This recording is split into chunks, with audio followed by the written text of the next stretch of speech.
Welcome to The Trauma Teacher, the podcast dedicated to transforming therapists into masterful healers with confidence, creativity, and clarity.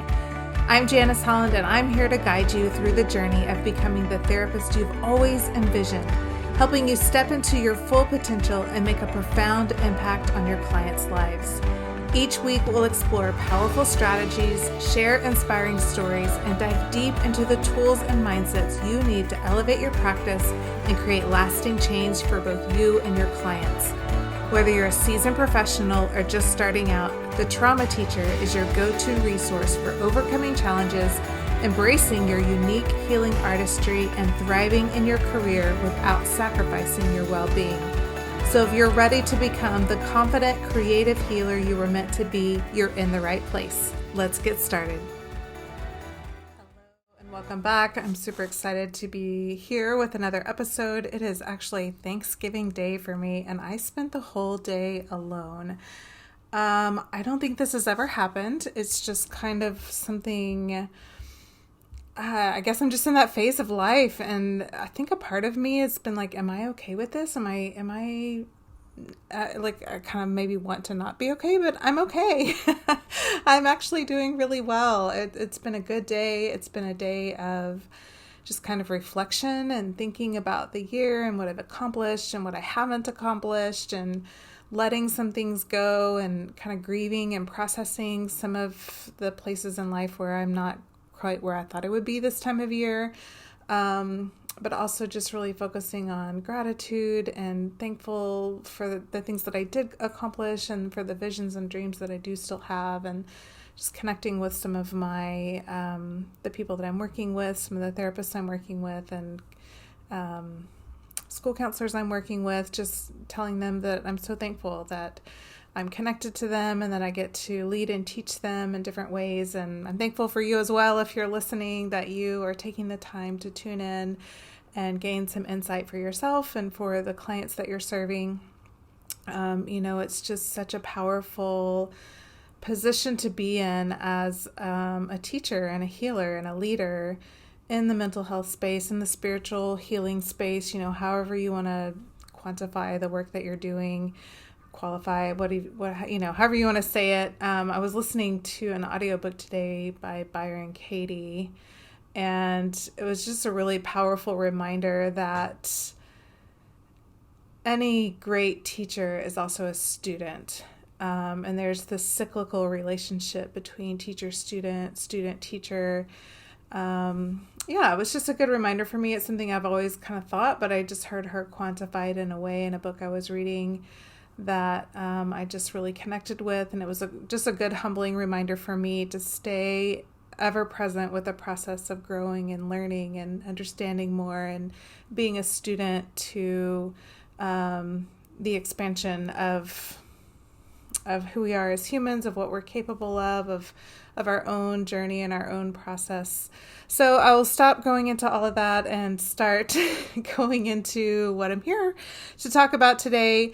What I really want to focus on today is, what do we do when our clients hit a growth wall? Again, I guess maybe I'm focused on this right now just because I'm thinking myself about my own growth walls, the walls that I've hit, and like what's going on and what do I need to do to break through those barriers. And I'm diving into my own journey in that process, but I have lots of tools and resources available that I want to share with you about, what do we do when we have been working with a client, and they are growing and they're changing and they're enjoying the process and they're coming and they're talking and they're leaning in, but it just seems like you keep circling back to the same thing over and over, and they're frustrated and we get frustrated. And so I just want to talk a little bit about what do we do? How do we handle this? It's normal. First of all, it does not mean you're a bad therapist or you're a bad coach or you're bad at what you do. It doesn't mean that they are lazy or they don't want to heal, they don't want to grow. They very much do. There's just a lot going on unconsciously that we need to help them identify and bring to the surface and become more aware of. So I'm going to talk about some common issues that cause these walls that we run into, especially related to trauma. So if they have trauma in their background, which honestly, as you've heard me say before, there really isn't anybody without trauma in their background. Some people have more profound experiences with trauma than others, but everyone has been overwhelmed in life. Everyone has had experiences where they've been left hurt and sad and scared and overwhelmed. So, it pretty much applies to everybody. But here we go. So if you are working with a client and you feel like you've been doing all the things, especially if you're really more focused on CBT, and you've been giving them they've been working to modify their behavior. They've been working to stop doing this or start doing that, and really focused on their behavior and changing their behavior, but they just keep continuing to,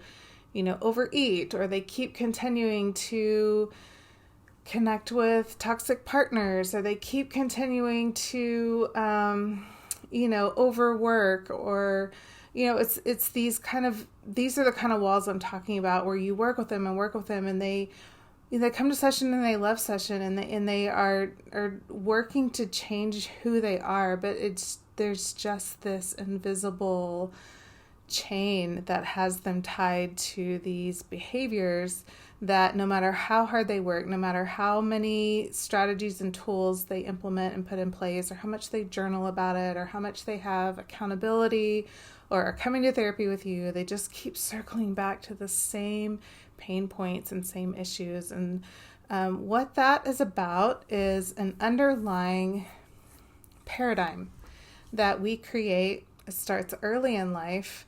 It's like an underlying belief system about who we are. And when we have these underlying belief systems about who we are, then those are unconsciously driving the behaviors that we express.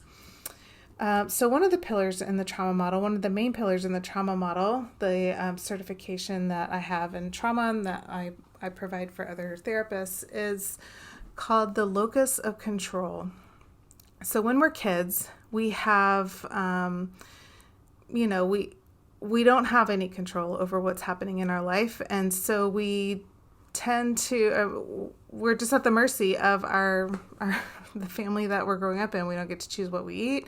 We don't get to choose when we sleep. We don't choose where we live.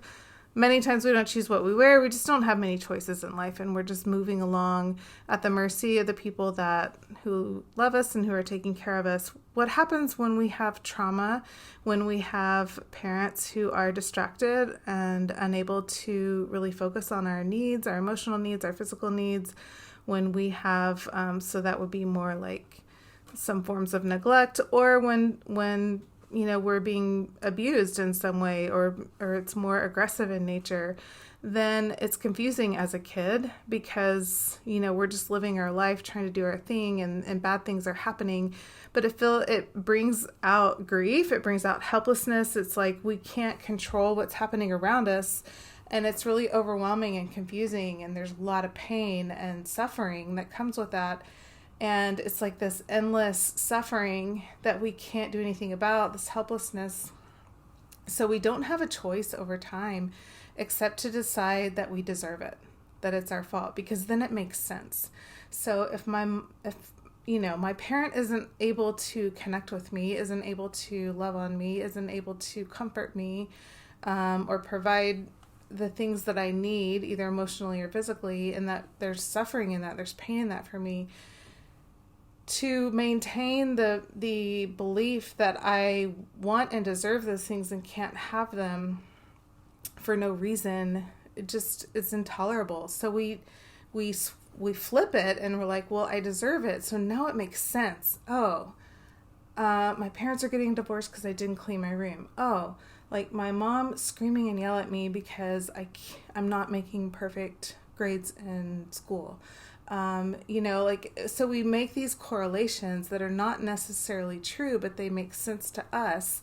And therefore it resolves some of the conflict and the suffering that we have. Now it creates more problems, but those problems feel more manageable because we now feel that we're in control. So, if my mom doesn't like me or want to be around me she thinks I'm stupid, so I deserve that until I can make perfect grades. So I'm going to go to school, sit in the front row, try to make perfect grades.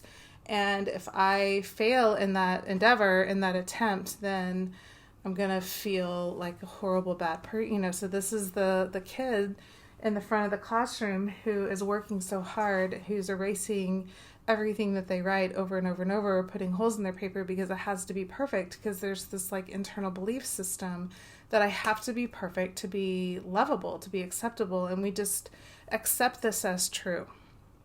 So it makes a lot of sense, right? That why we create these paradigms. And it looks different for different people. So some people feel like, I'm a bad person. Some people feel like I cause bad things to happen. Some people kind of twist it into I deserve bad things, but they really can't articulate why. So it's not like a black and white. It's just a general pervasive sense of I deserve suffering. I don't belong. I'm not like everyone else. There's something different about me. There's something weird about me. I'm bad. I'm a bad apple. I was born this way. And typically when you ask them, why do you think that? Why do you believe that? They can't tell you. They can't articulate why. They're just like, it just is.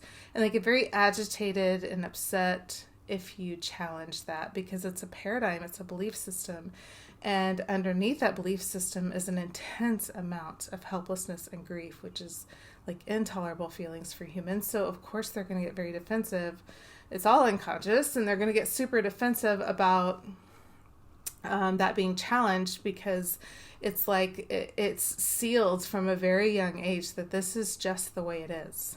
Like, I'm not going to cry about it anymore. I'm not going to be upset about it anymore. I'm not going to question anymore. It's just the way it is.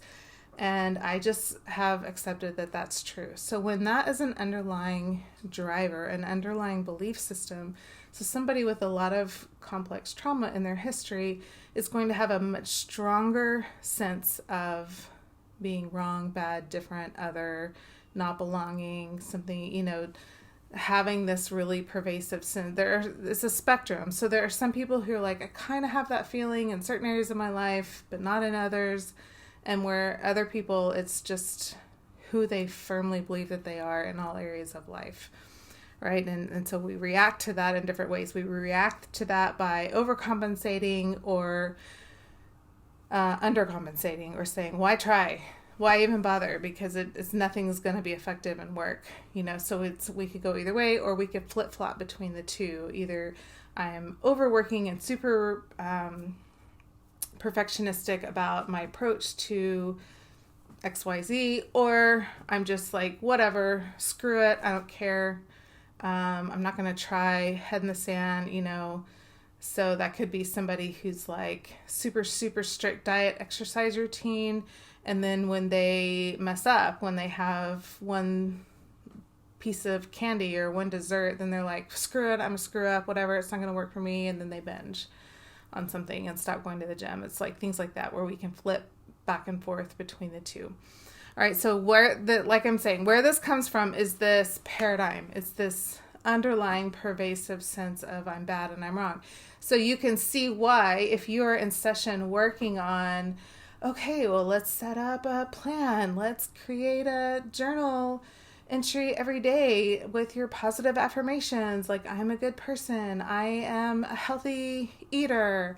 I work out. Like, if you're creating, and I'm saying that like I'm making fun of it. Those are not bad exercises. They're not bad things to do. But if you have a paradigm of like a deep-rooted belief system that you are a bad person, or that you are an undeserving person, and you like that, you firmly believe that's who you are unconsciously, and it's been ingrained in you from a very early age, then writing manifestations and, journal prompts and these affirmations about how amazing you are and how amazing life is, it's just all BS. Honestly, when it comes to somebody who has developed these paradigms because of trauma from their past, it's BS. Like, it's never going to work. And that's why you have a client who is and then they get so frustrated, understandably, that they're working so hard. They're doing all the right things. They are like the perfect client in that way, where they really want to grow and changing it better. They desperately want to. And so they are coming to you, and you are using every tool and strategy that you have, and it's just not working. It's because they have this paradigm happening in the background where they just can't seem to function. They can't just stop believing that. Like, it's going to take a little more work, because it's rooted in an incredible amount of pain and grief that's unresolved. All right. So if you can identify with this yourself, or if you are like, oh my gosh, I think this might be what's happening with one of my clients or a few of my clients, then I have some strategies for you in order to know how to really help them get to the root of what's happening unconsciously. All right, so we start with identifying what the paradigm is. We have to understand what it says, what it's doing. So I do that by, I'm going to use a client who is overeating. So if I'm working with a client who's overeating, then I start with helping them identify, what are your thoughts around your behavior of overeating. Oftentimes they're like, I'm not thinking about anything. I just want cookies. And so I go eat them. And so it takes a little time to help them move their thoughts from unconscious to conscious. And I do that by like, okay, well, where do you feel the desire for the cookies in your body? Of course, the first answer is, I don't know. What are you talking about? I just want them. Like, okay, go back to last night. You're at home. You finished dinner, your family's done, blah, blah, blah. Like, you have to get really granular with them and helping them go back to the moment when they choose to get up and go into the kitchen and get the cookies, right? Because all of that is just so unconscious. And honestly, I don't know, they're not always able to get there in the first session with me. And so I have them start to track and pay attention. Okay, when you go home this week and you feel a desire, like you're going to order ice cream, or you're going to go get ice cream, or you're going to eat cookies, none of this is bad stuff to eat. I'm not at all advocating for that. I'm just saying, this is somebody who really wants to get healthy, who is wanting to have a healthy, balanced lifestyle, and they are overindulging in things that they ultimately don't even really want. They just have this like unconscious drive to consume them in large quantities, right? I'm thinking now, maybe I should have picked a different topic, because I don't want this to turn into like a thing about I very much believe in eating all different kinds of foods, all different kinds of things in very balanced, proportionate, conscious ways. So if I really desire to have ice cream, it's because I'm conscious and I just really want to savor the flavor of the ice cream and enjoy the experience with my son usually. And some of my favorite memories are getting snow cones with my kids and getting ice creams with my kids. So I love those experiences, but I'm conscious and present during the consumption of them. It's not unconscious binging at night, or I don't even know why I'm eating. I'm not enjoying it. And then I have this raging guilt trip session after I finish. Like, that's part of the cycle that we're trying to make unconscious to conscious to help them break. Okay, so anyway, moving forward with this. So it's really helping them get conscious about those moments, and it's uncomfortable for them, and there's resistance to it because it's an addiction, to be honest. It's an addiction to avoiding pain, avoiding grief, avoiding the reality of disconnection. This trauma is disconnection, and that's intolerable for us as mammals, as humans. We're biologically wired for connection. We have to have it, and so when we experience these disconnections, then there's just incredible amount of pain and grief. So it's covering that pain and grief. It's feeding this paradigm that I'm a bad person, that I don't belong, that I'm disconnected, that I'm other, that I'm different.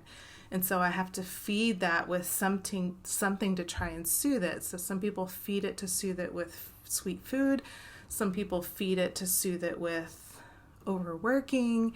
Some people feed it to soothe it with drugs and alcohol. Some people do it with sex. Some people do it with rescuing, meaning like taking care of other people at an exhaustive cost to them. Like there's every reason under the sun that we can feed this. So, but it's, if you have a client who's been coming to you with a specific concern or specific behavior that they just can't get on top of, they just keep hitting the wall, then there is a paradigm, there's an unconscious paradigm behind the scenes that's driving this behavior. So starting with helping them really identify what are the thoughts going on? What is it? And so then they can, and it may take a little while, it may take them learning how to consciously show up whenever they're just really craving whatever it is they're using to cut, to self-soothe. Where's the discomfort in your body? Where are you feeling that in your body? What are the thoughts that are coming to you? And they can begin to bring awareness to it, like, I'm a piece of shit anyway. I'm an overweight fat lard anyway. It's horrible. The things that we say to ourselves inside of our head is horrible. And so they I just have them like make a notes page on your phone, write it out. Like, it's going to be hard to write it out. It's going to be uncomfortable to write it. It's going to be embarrassing to write it. But we can begin to identify, like, what is the underlying belief that's driving this? All right, so once they're able to finally identify it, like, I'm fat and ugly and I don't belong, or I'm stupid, I'm the stupidest person on the planet, everybody's smarter than me. It's like some really black and white extreme. I'm a nobody, I don't belong, I'm hated, I'm annoying. Whatever it is that they can finally tap into, what is that feeling? And there's a lot of emotion around that. There's a lot of resistance around that. Some of your clients will come to it quickly. Some of your clients will really not want to come to it at all. So it may take some time to get to a place where they can own that that's the belief, that is the truth anyway, that they assume and perceive to be true. All right, and then we need to begin to challenge that truth. And this can be really a little bit hard because they often, my experience has been, and honestly my experience as a client was like, I fought hard to believe that I was stupid because I didn't like it. I just, one of mine was that I was stupid, and I was like, anybody who challenged that, I would get really angry and upset, and I didn't want them to challenge that, and I wanted to hang on to that truth and hang on to that belief. So, it's like, we can be patient. We're not on a timeline. This is their life and their journey. And it's not about me needing to prove anything to my client, and same for you, right? We're just here to help and support and hold up the mirror when they have asked us to hold up the mirror. And so for me, my therapist asked a lot of questions about, well, why is it so hard? Why do you hold on to that belief so much? Why do you need to believe that you're stupid? What's going on there? And it, just continuing to ask questions around it. Okay, so you can hold on to it. That's fine. Why is that so important to you? Why do you need to hold on to that? And then you can ask questions around, like, well, what would happen if you didn't? Like, let's just say some really weird, random, magical thing happened, and suddenly that were not true. I'm not saying it's not true. I'm just saying, what if it wasn't true? Then what? Like, what would that mean? What would that feel like? And, if you have a good rapport with them, if you're able to be really patient with them and help them begin to break the barriers around this paradigm, the closer they get to the paradigm, the more they're going to begin feeling the feelings within the paradigm. And this paradigm kind of encapsulates, just picture this like steel ball. The paradigm is the steel ball, and inside the steel ball is just an incredibly thick substance of grief and pain and suffering that the paradigm is trying to keep away from us. It's trying to, I always say this with trauma, with our defense mechanisms we build. Thank God you found a way as a kid to contain some of that pain and grief and suffering so that you could function, so that you could move on, so that you could create some kind of life for yourself, so that you could figure something out. Thank God you did that. We're thankful that you developed that paradigm. It's just not serving you anymore. It's not helpful for you anymore. It's not going to help you create. You came here because, list the goal that they came here for.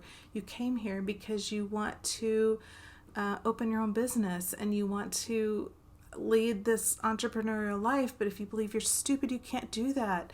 That's why you're here. So we're at a crossroads now, and let's see what we can do about it. Maybe it's true that you're stupid and you won't be able to achieve that dream, but is that really, you think does that land when I say that, and on a good day, they're going to say, no, that doesn't land. I know that can't be true, but it feels true.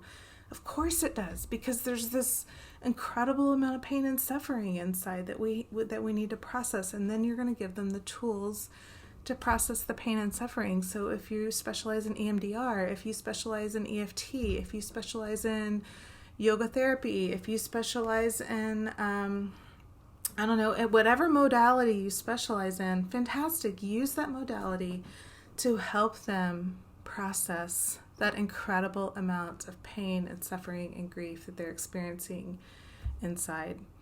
All right, so helping them unconsciously shift out of the paradigm is, what's interesting is we have to, step one is radical acceptance of this belief.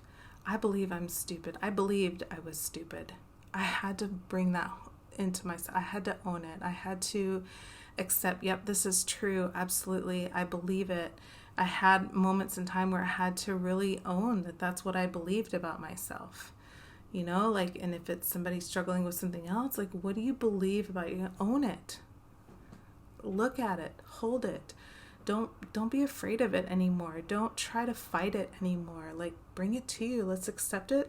Because when we accept it, we can transmute it. When we accept it, we can transform it into something else. But when we don't accept it, what we resist persists, right? So when we don't accept it, it's just owning us. And so step one is radical acceptance, helping our clients understand it, see it, hold it, accept it. They don't have to stay in that space very long, but they do need to accept that that is a truth that they've held on to that they no longer want to hold on to, right? And then validate the feelings. Like I said earlier, is help them process that pain, help them, if you have coping skills toolboxes that you can give them. I know I have one in my, that I provide my clients. It's like a PDF worksheet that has over 100 different things they can do to help cope with emotion, be present with emotion, process it. Like I said, if you're trained in a specialty like EMDR, EFT, or something like that, that's the time to really pull out those skills and help them get through the feeling, validate the feeling, and the grief, right? Processing the intense amount of grief. The truth is I was an innocent little girl who had a kindergarten teacher who relentlessly went on and on with me about every little mistake that I made. She would pull me in the hallway and spank me if I did something wrong. One time I glued a Santa Claus beard on wrong and she spanked me for that. It was crazy, but I was dissociative as a kid because of some experiences I had had before I even started school. And so I wasn't fully present in school. I was checked out. I was dissociated. And so I couldn't focus on what was happening in the classroom. And it made me feel stupid. First of all, I felt stupid because I didn't know what was going on half the time because I was dissociated. And then when I tried to do something and did it wrong, I would get in trouble. So it just reinforced this belief, I just believe that I deserve that I'm stupid. There's something wrong with me. That's why all this is happening to me, right? So I had to process the reality that I was an innocent little girl who didn't deserve any of that. I was an innocent little girl who was actually quite smart. But I just had some experiences that I didn't know what to do with and I didn't know how to process. And so I needed an opportunity to process that reality and to own that reality that I was a smart, innocent little girl. And I deserved an opportunity to, first of all, be able to share with somebody the stuff that had happened before I'd even been in kindergarten. And then a kindergarten teacher who was kind and patient, not one who would get upset and spank me over every little thing I did, right? So I had to own that that's the truth, that that's the reality. And we have to help our clients do that. We have to help our clients understand and see the real, raw truth. And it fucking sucks. I'm telling you, it sucks, because like even me talking about my experiences, I'm getting a little teary-eyed thinking, I mean, like the grief is still there. I don't think about it all the time, but when I talk about it, it's there. You know, the feeling is there still. So for our clients to feel that for the first time ever, to actually have a safe place to touch truth is powerful. That is so powerful that we get to do that with them and hold space for them. And that connection, you know, there's just so much incredible. It's such an honor to sit with people who are getting to feel their feelings in a safe place for the first time. It's just such an honor that we get to do that. So helping them feel the feeling. And then step 3 is identify the truth. What is the actual truth? For me, like I said, I'm a smart girl who was innocent and deserved to have adults around me who could support me and love me and guide me and protect me, but that wasn't what I had. And so I'm not interested in blaming anybody. I'm not interested in shaming anybody. I'm not interested in saying, well, I don't get to have XYZ because I didn't have XYZ. None of that's true. All of that's BS. I'm just going to identify I was an innocent girl who deserved to have what she wanted and what she needed. And so I'm going to give that to myself from here forward. Right? So step 4 is align with a new paradigm. The new paradigm is I'm brilliant and I'm smart and I'm creative, and I get to now believe that about myself and connect with other people who see it too, and create the life of my dreams for myself, create what I need and create what I want, and then we can help our clients build that from there. Now that they've undone this paradigm, now the affirmations work. Now the journaling works. Now the manifestation practices work. But none of that BS works until after you do this paradigm shift work, until after you help them release the emotional grief, the emotional tension that's happening underneath the surface level behaviors. All right, so I hope that this has been helpful for you in understanding what to do. I have created a mini course. It's called Beyond Survival, How to Get to the Next Level. In this course, I go into much more detail about this, and I actually take you through some steps, like some healing work, some EFT work, some guided visualization work. There's a worksheet in this mini course. It's only $22. Like, it's just a really good practical tool. So if you're connecting with this personally and you're like, oh my gosh, I need help shifting some paradigm stuff within me, grab this course. It'll help you do it. If you want to understand more about how to do it with your clients, the worksheet alone is worth the $22. It is how many pages is this? It is a 13-page document full of prompts, questions, defining terms. Like, so if you're like, I want to do this, but I'm a little scared, I'm going to get into the middle of it with my clients and then kind of feel lost. The workbook will guide you. The workbook has the steps laid out for you. It has like all the different angles you can take, or that our brains tend to take with this kind of work, so that you can stay present with your client. And if, pretty much any angle they're going to go to with this, there's going to be something in the workbook to help you guide them through this journey of releasing these paradigms and stepping into the person that they want to be, that they're designed to be, that they desire to be.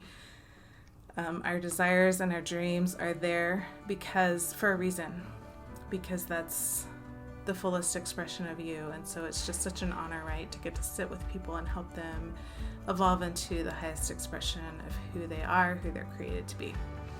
All right, I hope that this has served you, and I'll see you on the next one.